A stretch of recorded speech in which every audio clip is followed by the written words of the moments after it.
Аллага шүкүр, башка иштерни япкан кеби мejmualar да чоңлашсын.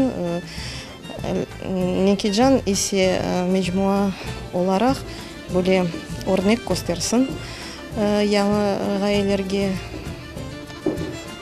ve daha çok yıllar bizlerini kullandırsın.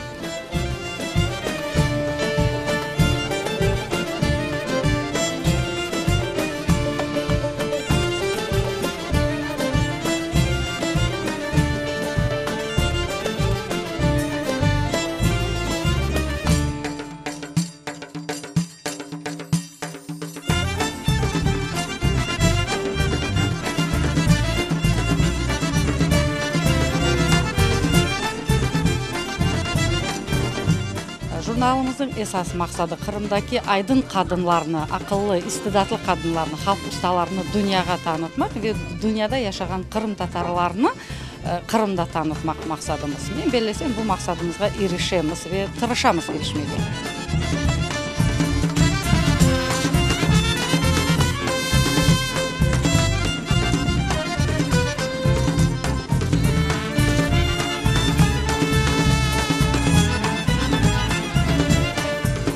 Тем, что вчера случилось и Джамал победила, я могу сказать только одно.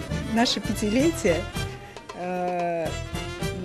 нашего журнала – это еще одна веха к этим победам.